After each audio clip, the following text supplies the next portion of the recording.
ঈদুল আজহা উপলক্ষে ঢাকা-মাওয়া এক্সপ্রেসওয়ের কেরানীগঞ্জ থেকে পদ্মা সেতু পর্যন্ত ৩০ কিলোমিটার এবং ঢাকা-চট্টগ্রাম মহাসড়কের মুন্সিগঞ্জ অংশের প্রায় ১৩ কিলোমিটার অংশে বিভিন্ন পয়েন্টে থাকবে হাইওয়ে পুলিশ ও জেলা পুলিশের একাধিক টিম।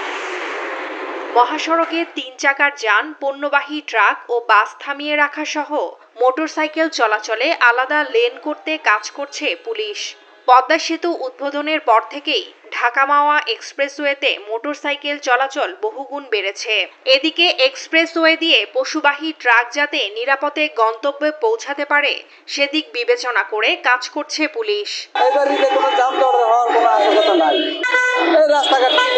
হাইওয়ের পাশে যদি কোনো গরুর হাট বসে যানজট হওয়ার থাকবে, কর্তৃপক্ষের কাছে আশাবাদী যেন এই পরিস্থিতি না দাঁড়ায়, জনভোগান্তি যেন না হয়। তবে ঢাকা থেকে ছেড়ে এসে কয়েকটি স্থানে যানজটের সৃষ্টি হতে পারে বলে জানান চালকরা।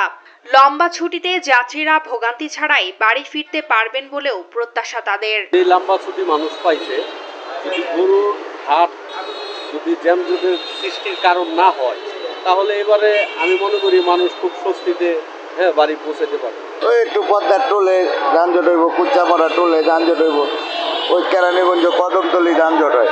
কদমতলিটা ডিসিপ্লিন করা দরকার, আমাদের অনেক সমস্যা হয় গাড়ি। প্রশাসন বলে সেনাবাহিনী সবাই থাকবো, রাস্তাঘাট ক্লিয়ার থাকবো, আর রাস্তাঘাটে হাত না বললে তো যানজট হবে না, রাস্তাঘাট ক্লিয়ার হওয়ার সম্ভাবনা বেশি। এদিকে হাইওয়ে পুলিশ জানায়, ঈদ ঘিরে ঘরমুখো মানুষের যাত্রা নির্বিঘ্ন করতে ব্যাপক প্রস্তুতি নেওয়া হয়েছে। পশুবাহী ট্রাক ও যাত্রীবাহী বাসকে নিরাপদে পৌঁছে দিতে 7টি টহল ও 2টি চেকপোস্ট বসানো হয়েছে। যাত্রীদেরকে নিরাপদ রাখার জন্য এবং পশুবাহী যানবাহনগুলোকে আমরা নিরাপদে গন্তব্যে পৌঁছে দেওয়ার জন্য আমাদের গোয়েন্দা তৎপরতা সহ টহল জোরদার করেছি। সেই সাথে যে কোনো জায়গায় দুর্ঘটনা ঘটলে তাৎক্ষণিকভাবে দুর্ঘটনা কবলিত গাড়িটাকে অপসারণ করে রেকারের ব্যবস্থা রেখেছি। ঢাকা-চট্টগ্রাম মহাসড়কে ঘরমুখো মানুষের যাত্রা স্বস্তিদায়ক হবে এমন প্রত্যাশা সংশ্লিষ্টদের।